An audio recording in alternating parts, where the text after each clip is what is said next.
Hello and thank you for contacting Wave Support.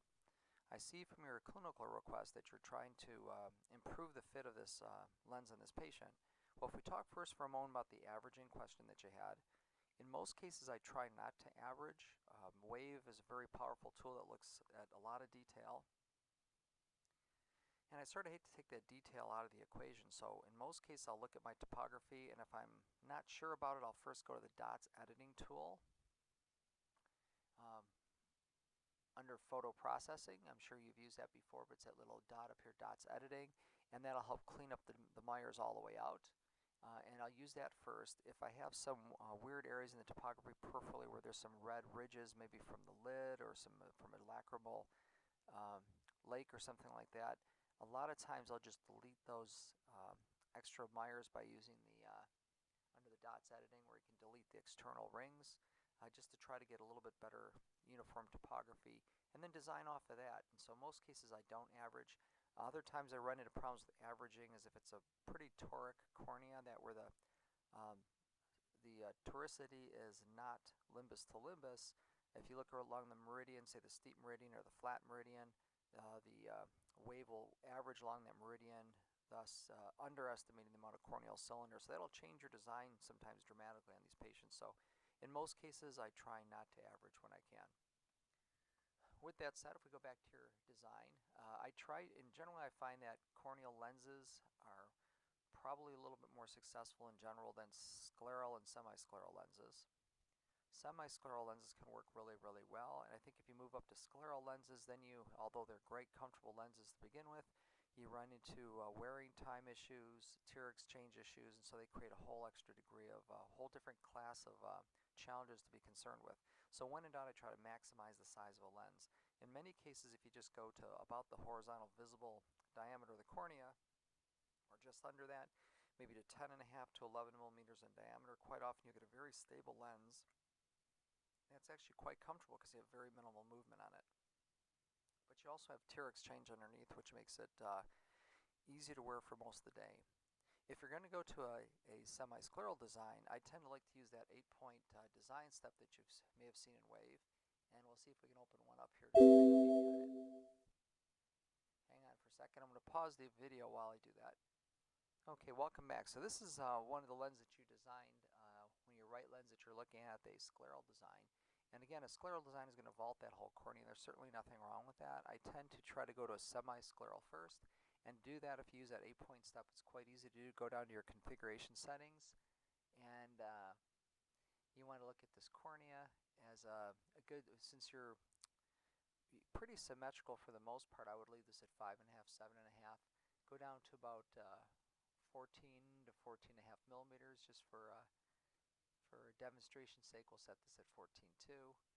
I usually like to set those edge thicknesses pretty good size. We'll go up to about 25-ish or so.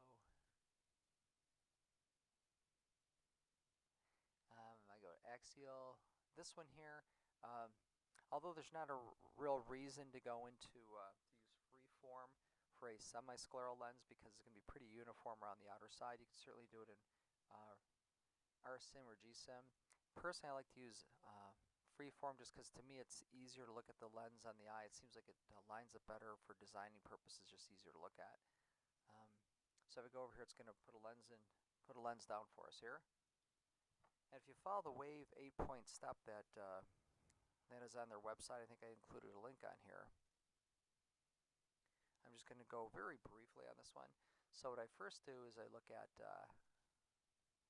I try to bring this bevel position, the pink dot, into somewhere just below the visible iris diameter, which is usually somewhere around 10.8 to 11. I'll just set it at 11 for the moment. And then I bring this pink dot up because you want to get up around that 20 micron line, just get up out of the way. Now we look over here at the central clearance. You want to get that up somewhere around 10, so you're going to click down on that blue dot. Usually about 5 or 6 clicks will get it up there. I'll get a little bit more.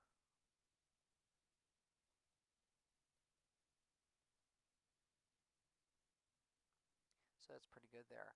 Now you want to go, if you look around, you got a lens that's lined up pretty well. I like to go in that vertical meridian and go into 50% mode. And you want to create a bit of a tear pump in the vertical meridian, so click up on that one about 4 or 5 clicks. 5. And because it's in free form, you have to do the same thing in the lower one. Oops, I went the wrong direction. Let's do it again. Okay, now I go back through and just readjust each meridian. We're pretty close here, but get each meridian at about that 20 micron line, so you can get that. Bring this one down a little bit here.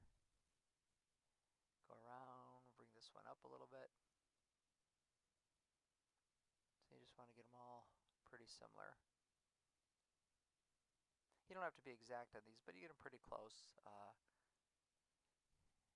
This generally allows for a pretty good starting point on these lenses. And so there you go, you got your lens in position, and this lens I would expect to fit pretty well. You got some nice clearance here in the middle part. You got a landing zone that tends to be just outside the limbus, and these lenses perform quite well for patients. I've found that they tolerate them quite well, and these are usually pretty close right from the start. And I'd probably start in this range. And think about this as more of a almost like a non-corneal lens that just lands outside the limbus, as opposed to the scleral lens, which sits on that limbus and vaults over the whole thing. I think this is a nice design, so I'd consider doing that. With those design tips, I think you'll do quite well with this patient. Well, thank you for contacting Wave Support, and have a great day.